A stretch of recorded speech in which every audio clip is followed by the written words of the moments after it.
وہ جو بنیادیں زمین کے اندر تھی زیر زمین وہ باقی رہ گئی. ظاہر بات ہے سیلاب میں وہ تو نہیں ختم ہوتی، اوپر کی عمارت جو تعمیر تھی وہ ساری بہہ گئی. تو پھر تعمیر ثانی جو کی ہے وہ ان بنیادوں پر حضرت ابراہیم اور اسماعیل نے دوبارہ اٹھایا ہے. چنانچہ بہت معنی خیز ہے جو ہم سورہ بقرہ میں پڑھ چکے ہیں الفاظ کہ جب وہ یرفع ابراہیم القواعد من البیت و اسماعیل، حضرت ابراہیم علیہ السلام کی نسل کی ایک شاخ سے منتقل ہو رہی ہے دوسری شاخ.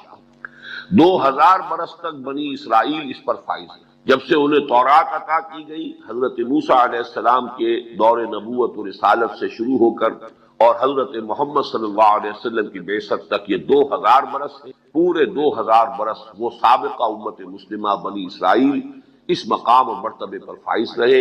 اب امت محمد صلی اللہ علیہ وسلم جو نبوت و رسالت محمدی کی بنیاد پر وجود میں آئی ہے، اب وہ منصب وہ مرتبہ اسے منتقل ہو رہا ہے. اور اس امامت کی منتقلی کے لیے بطور علامت ہے تحویل قبلہ، کہ وہ جو قبلہ رہا بیت المقدس یروشلم اب وہ ہمیشہ کے لیے متروک ہو رہا ہے، اور اب ہمیشہ کے لیے اہل توحید کا قبلہ جو ہے وہ خانہ کعبہ ہے، مسجد حرام ہے، بیت اللہ ہے. اس کے ضمن میں ہم نے پہلی آیت پڑھ لی سَيَقُولُ السُّفَهَاءُ مِنَ النَّاسِ مَا وَاللَّهُ مَنْ قِبْلَتِهِمُ الَّتِي كَانُوا عَلَيْهَا. ان قریب کہیں گے نادان ناسمجھ بے وقوف لوگوں میں سے کہ کس چیز نے ان کا رخ پھیر دیا اس قبلے سے جس پر یہ پہلے تھے. اس لیے کہ حضور نے ہجرت کے بعد 16 مہینے بیت المقدس کی طرف رخ کر کے نماز پڑھی. قُلْ لِلَّهِ الْمَشْرِقُ وَالْمَغْرِبُ، کہہ دیجئے مشرق و مغرب سب اللہ کے لیے ہے. یہدی من یشاء الی صراط مستقیم، وہ جس کو چاہتا ہے صراط مستقیم کی ہدایت نصیب فرماتا ہے. اس پر مجھے کچھ عرض نہیں کرنا ہے، اس پر ہم تفصیلاً گفتگو کر چکے. وَكَذَلِكَ جَعَلْنَاكُمْ أُمَّةً وَسَطًا لِتَكُونُوا شُهَدَاءَ عَلَى النَّاسِ وَيَكُونَ الرَّسُولُ عَلَيْكُمْ شَهِيدًا. کذالک میں اشارہ ہو رہا ہے کہ در حقیقت یہ تحویل قبلہ علامت ہے اب اس بات کی کہ وہ تحویل امامت ہو رہی ہے جس کے لیے اے مسلمانوں ہم نے تمہیں ایک امت مسلمہ امت وسط خیر امت کی شکل دی. یعنی یہ غرض تاسیس ہے تمہاری بحیثیت امت محمد امت مسلمہ، تاکہ تم گواہی دو، حجت قائم کرو پوری نوع انسانی پر، اور ہمارے نبی ہمارے رسول محمد گواہی دے حجت قائم کرے تم پر. اب اس کے بعد ساری بحث جو ہے وہ تحویل قبلہ کی. یہ میں عرض کر چکا ہوں کہ یہ مسئلہ اگرچہ آج تو ہمیں محسوس ہوتا ہے کہ بڑی معمولی سی بات تھی، اس میں کون سی بڑی قیامت آ گئی تھی، لیکن واقعہ یہ ہے کہ جس وقت یہ واقعہ ہوا ہے تو اس کی بنیاد پر بڑا ایک مخالفانہ طوفان اٹھا دیا یہودیوں نے. یہودی 3 ان کے بڑے طاقتور قبیلے مدینے میں موجود تھے.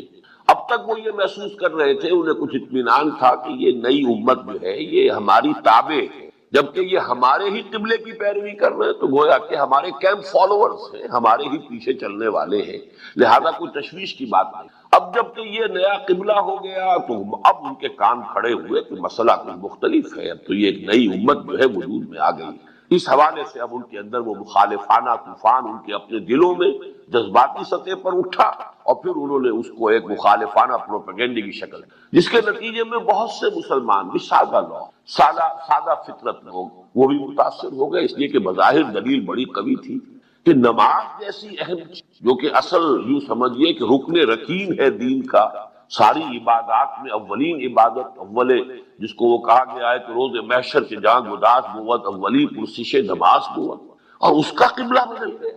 اب اگر 16 مہینے جو ہم نے نمازیں پڑھی ہیں وہ قبلہ غلط تھا تو ہماری نمازیں ضائع ہو گئی، اور خاص طور پر جو لوگ اسی دوران میں فوت ہو گئے. چلیے ہمیں تو پھر بھی موقع مل گیا کہ ہم تلافی کر لیں، قضا دے دیں ان 16 مہینوں کی نمازوں کا، لیکن جو فوت ہو گئے ان کا کیا ہوگا؟